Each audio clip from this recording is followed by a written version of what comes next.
New Brunswick's political shift this Tuesday night. The Progressive Conservatives are out and the Liberals are in. We have big things to tackle. What does it say about the Liberal brand? Plus, those questions about Justin Trudeau's leadership. Any minute spent on this garbage is a minute that's not spent on Pierre Poilievre. The former CEO of Abercrombie Fitch charged with sex trafficking, how he's accused of luring victims. Between a rock and a hard place, what this woman was trying to do when she got stuck upside down for hours. And a Big Bang theory about Earth, how a massive ancient meteorite smashed into the planet and may have nurtured life.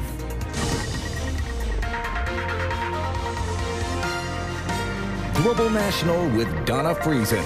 Good evening and thanks for joining us. There has been a sea change in politics in New Brunswick, and what led to it is being closely watched across the country. Not only was Progressive Conservative Blaine Higgs denied a third term as Premier, he lost his own seat. New Brunswickers resoundingly elected Liberal Susan Holt. She'll not only be the province's first female Premier, she won despite what polls suggest is a tarnished Liberal brand, at least federally. We'll have some analysis of that in just a moment, but we begin with Heidi Petracek and the politics of change in New Brunswick. It's a new day and a new political landscape for New Brunswick, a Liberal decisively brought into power. I'm feeling the sense of responsibility to do better for New Brunswickers. Thank you, New Brunswick! It was a landslide victory, the New Brunswick Liberal Party winning 48% of the popular vote. The provincial Liberal campaign, Team Holt, elevating a leader chosen just 2 years ago. For New Brunswickers, change was in the air. I'm glad the Liberals are in power here now. You've got people in your own party looking for a change, and you can't expect too much from the rest of the province. That a reference to the man who lost the most in this election, Progressive Conservative leader Blaine Higgs, who not only lost the whole race, but his own riding too. You know, I had a whole list of things to get right at tomorrow, next day. I might have taken tomorrow off. Now I'll take a little more than that, I guess. After 6 years in power, Higgs had amassed political baggage and faced questions around both his leadership and his policies, such as the controversial position on gender identity in schools. 2 years ago, former PC Dominic Cardy left the Higgs caucus. Monday, he voted Liberal for the first time. His embrace midway through an election cycle of principles and policies that were a complete rejection of the history of the Progressive Conservative Party was dangerous for the province. That Holt speaks French in Canada's only officially bilingual province surely didn't hurt either. Her team also strategically avoided highlighting any ties to the federal Liberals. Perhaps the Liberal connection wasn't that important. However, the fact that this was an anti-incumbent election should give the Prime Minister a bit of pause. As for Holt, the new Premier designate is now getting down to the business of forming her new government. Once the honeymoon period is over, she and her party will have to prove to voters that making the choice for change was the right one. Donna. Heidi Petracek in Fredericton, thanks. Our chief political correspondent, David Akin, is with me now. David, this is a resounding Liberal victory in New Brunswick at a time when the Liberal brand and the federal leader are quite tarnished. There's no doubt Liberals and Conservatives, I'm sure, in other parts of the country are watching closely. What might they take away from this? You know, Don, I think the first takeaway to note is that we've now had what I call change elections in New Brunswick and Manitoba. We could be on the cusp of what could be a change election in BC. And in each of those cases, we have seen a frustrated, sometimes angry electorate that has punished incumbents, be they New Democrats or be they Progressive Conservatives. The incumbent Saskatchewan Party faces voters Monday, and polls suggest that that party is going to survive and hold government, but it looks like Premier Scott Moe is going to lose some caucus members, and if so, chalk that one up to desire by some for change. And now, our colleagues in Toronto and Halifax are reporting that Conservative premiers in Ontario and Nova Scotia, they are thinking about calling early elections. And if they do, it's almost certainly because those Conservative premiers believe they can channel voter frustration in their provinces at Justin Trudeau. But as Blaine Higgs found out yesterday, the desire for change in his province was stronger than their dislike of Justin Trudeau. And David, in New Brunswick, Susan Holt seemed to separate the Liberal brand from the Trudeau brand. How much do you think that mattered there, and will others try to replicate that? I think they almost certainly will, but the lesson of New Brunswick is that to win, Liberals there had to forcefully disavow the Trudeau brand. Susan Holt herself repeatedly reminded voters that she'd never even spoken to Trudeau. And the Liberal candidate who beat Blaine Higgs, he was actually knocking on doors last week during the campaign, promising that if he won as a Liberal, he would never knock on those same doors on behalf of Trudeau. So if you're a Liberal MP in Trudeau's caucus here in Ottawa, the lesson from Susan Holt's campaign is that your odds of re-election get better without Trudeau. Donna. Interesting. David Akin in Ottawa. Thank you.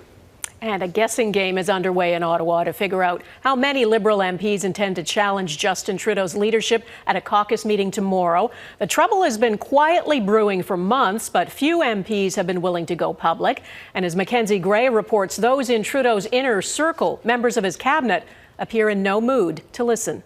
A strong defense from his key allies. Any minute spent on this garbage is a minute that's not spent on Pierre Poilievre and what he wants to do to this country. What Mark Miller, one of Justin Trudeau's closest friends, thinks is garbage, has support with some of his colleagues.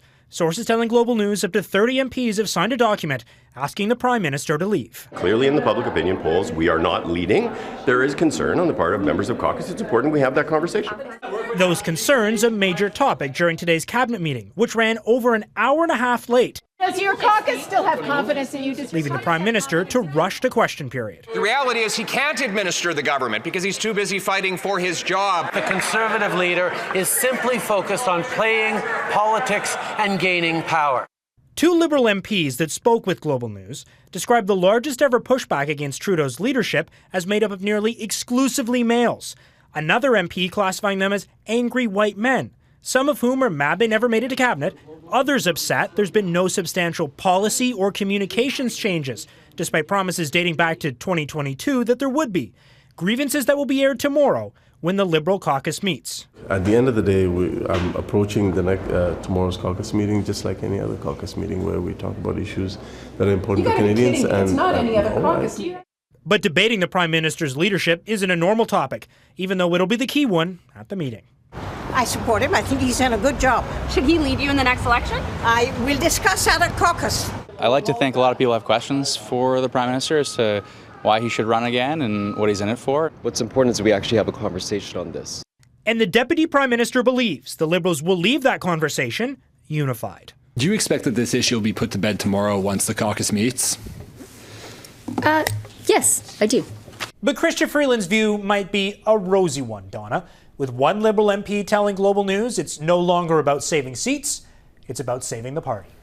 Mackenzie Gray in Ottawa, thanks. A man was arrested on Parliament Hill today after attempting to force his way into the House of Commons. Sir, we've already told you multiple times that you can't come in. This video shows him attempting to push past security at the main entrance of the West Block, despite being told to use the visitors' entrance. He identified himself as Brian Kidder. He's been arrested multiple times in the past, including for repeated attempts at making what he calls a citizen's arrest of the Prime Minister. It was 10 years ago today that a gunman opened fire on Parliament Hill, killing a member of the Honour Guard at the War Memorial. British Columbia's Premier David Eby is speaking for the first time since the provincial election there on Saturday. The results were so close, recounts are still underway and mail-in ballots are still being tallied. The final result and whether Eby's NDP won a second term won't be known until next week. I think there was a strong message from many different parts of the province. To me, to our government, that the expectations that British Columbians have are that we do better. It is very likely that we will need the support of other MLAs to pass legislation. The numbers as they stand right now have Eby's New Democrats at 46 seats, the Conservatives at 45, and the BC Greens at 2 seats.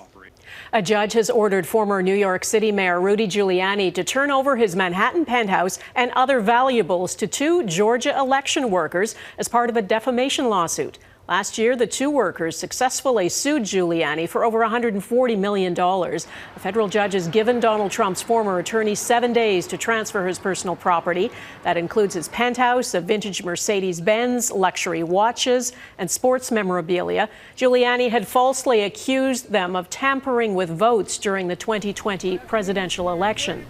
There is no proof that election was stolen, despite what Donald Trump continues to claim. As Jackson Prosco reports, that hasn't stopped him from sowing seeds of doubt ahead of this year's vote. As Americans cast early ballots in record numbers, stop the cheating. Donald Trump keeps casting doubt about the result, claiming without evidence that the election is rigged against him. Did you ever hear the expression that the vote counter is far more important than the candidate? It's the same playbook he used in 2016. I'm afraid the election's going to be rigged. And again in 2020, where he still refuses to admit he lost. The only way they're going to win is by a rigged election. Seeding doubt early and often is meant to delegitimize a possible win by Kamala Harris. We now have a situation where at least half or a little less than half of the population thinks that our elections are rigged. Trump's claims are just part of the strategy. Republicans will likely challenge unfavorable results in the courts, as they unsuccessfully did in 2020, while Trump has shown he's willing to exploit delays in vote counting to falsely claim tampering. If he ends up losing, but it took, let's say, a week to actually count all the votes, he can claim that that delegitimizes the whole process. Election officials are already feeling the impact of Trump's toxic rhetoric. Every day we receive threats from people calling saying, I know you're going to steal the election, or showing up on our homes to threaten us or to scare us. Yet in past elections, as in this one, there's no proof of widespread voter fraud. Despite his claims, Trump was asked if he's seen evidence of cheating. But I have not seen. That's not likely to stop the accusations that have upended American democracy. Jackson Prosco, Global News, Washington. On Tuesday, November 5th, you can join us for America Votes, a distinctly Canadian perspective on this historic election. We'll be streaming live from Washington, D.C., beginning at 9 p.m. Eastern, 6 p.m. Pacific. Authorities in Halifax say a 19-year-old Walmart employee who died in the store over the weekend was found in a large walk-in oven. The woman's body was discovered Saturday night. A spokesperson for the local Sikh Society says the person is originally from India and came to Canada 2 to 3 years ago. Police are not confirming whether there's any criminal activity involved and are urging the public not to speculate on the cause of death. The federal government has named the next president and CEO of CBC Radio-Canada. Marie-Philippe Bouchard will be the first francophone woman to head Canada's public broadcaster. She's been the president and CEO of TV5 Quebec, Canada since 2016. Bouchard will replace Catherine Tate. She has been under scrutiny recently over the CBC's payout of bonuses to some executives, despite mass layoffs of employees. On Monday, Tate refused calls to reject a financial exit package when she leaves her role. The former boss of Abercrombie & Fitch charged with sex crimes. Coming up, what prosecutors say was a scheme to coerce and traffic young men.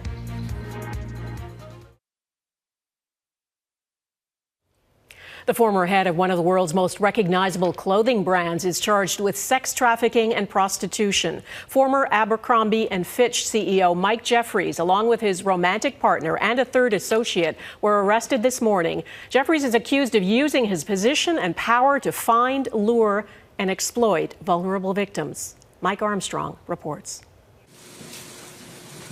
According to prosecutors, the three men arrested ran a sort of casting couch operation, promising young men a future in fashion with Abercrombie & Fitch, and then coercing, even forcing sexual acts. Prosecutors say that casting couch will now be traded for a bed in federal prison. What's alleged in the indictment is not only beyond disturbing, dishonorable, and disgraceful, but simply put, it's criminal. We are a casual apparel brand. This is the man police say was at the top of the ring. Mike Jeffries was the CEO of Abercrombie & Fitch from 1992 to 2014. Also arrested in West Palm Beach Tuesday morning, his romantic partner Matthew Smith. Another man was picked up in Wisconsin, James Jacobson. According to the indictment, Jacobson recruited victims for sex events and conducted, quote, tryouts of potential candidates.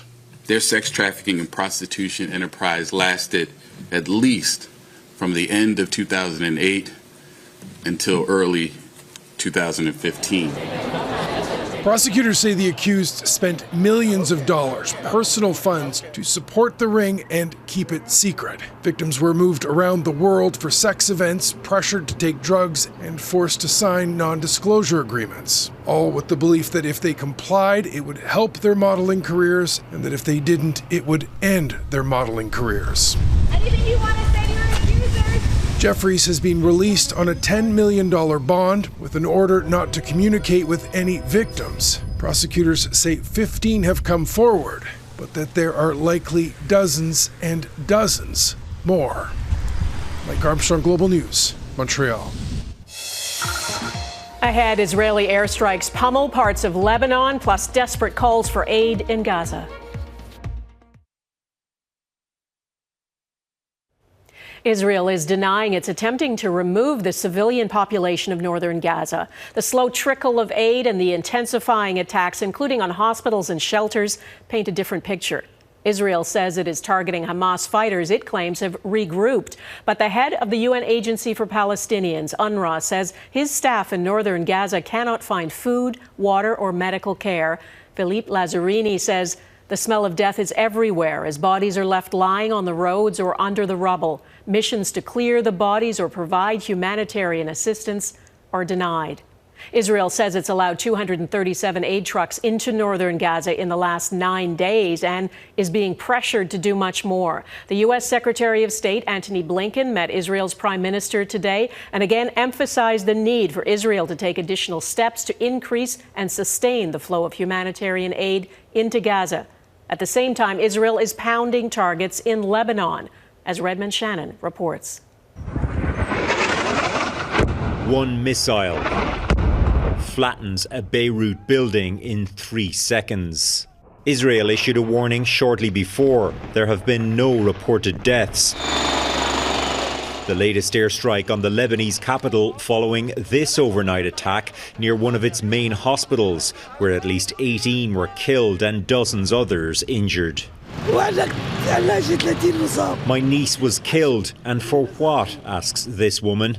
Just hours before this bombing, Israel alleged that the nearby Al-Sahel hospital has a Hezbollah bunker underneath, storing cash and gold. But Israel's military said it would not strike the facility. On Tuesday, the hospital invited international journalists inside. Some said they were allowed to explore the basement alone. None reported seeing any obvious signs of a bunker. We're here to tell you that this isn't true. I know this is a hospital, people get treated, there's no money or gold.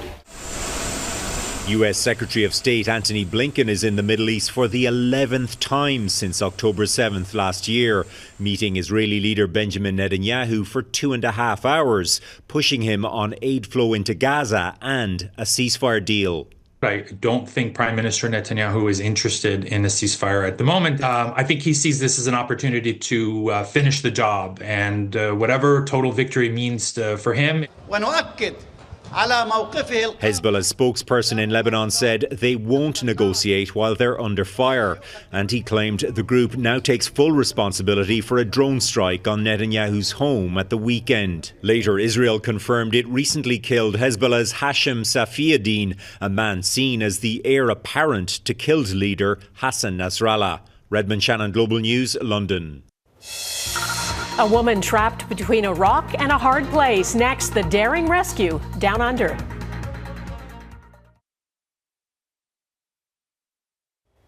You know how they say if you drop your phone between the seats on an airplane, don't try to retrieve it? Well, a woman in Australia could have used that advice when she dropped her phone while hiking. The woman in her 20s was out with friends when she dropped her phone and decided to go after it. Thing is, she ended up slipping and went headfirst into this 3-meter crevice, only her bare feet visible. She was stuck for hours until paramedics got there and they used a winch to move several big boulders. She ended up thanking her rescuers, had only minor scratches and bruises, but says she never did find her phone down there. So what happens when a rock 4 times the size of Mount Everest collides with the Earth? It would be, not surprisingly, catastrophic. It happened more than 3 billion years ago, and now scientists say there was a silver lining. They've discovered the ancient meteor may have helped early life thrive, as Eric Sorensen explains. Scientists have long understood how a 10-kilometer diameter asteroid struck the Earth 65 million years ago, leading to the extinction of dinosaurs. But now there is evidence that further back, 3 billion years ago, a much larger meteorite hit a much younger Earth, one that was largely covered in water, and may have created the conditions that gave life on our planet a kickstart. In the Barberton-Makonjwa Mountains in South Africa, Harvard's Nadja Drabon studied the impact of the ancient S2 meteorite, explaining in lectures that it could be studied in depth because tectonics had turned the Earth's layers upwards. So actually, if I can just walk over the rocks, and then I could just go to the hammer and just walk along that sidewalk. It was a pivotal moment that lasted thousands of years. After the meteorite struck, a colossal tsunami swept across the world. The heat so intense the top layer of the ocean was boiled off, skies darkened all over the planet, and microbial life near the surface was extinguished. But deep in the ocean, the tsunami churned up elements like iron, while the meteor impact added phosphorus.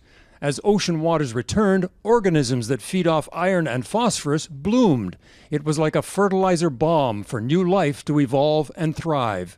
Life is really tenacious. The author of Daydreaming in the Solar System says the Earth sustained far more major impacts billions of years ago, but the destructiveness wasn't all bad. For some kinds of single-celled organisms, that's a bad day. But for other ones in the future, it can set up the kinds of conditions that makes it easier for that life to continue and to propagate. Remarkably, the most devastating impacts on our planet may have made possible the evolution of life on Earth as we know it. Eric Sorensen, Global News, Toronto. And that is Global National for this Tuesday. I'm Donna Friesen. Tonight's Your Canada is southern Alberta, where winter weather is arriving early. Parts of Banff and Calgary had their first snowfall of the season last night, just in time for approaching Halloween. Thanks for watching. Hope to see you here again tomorrow.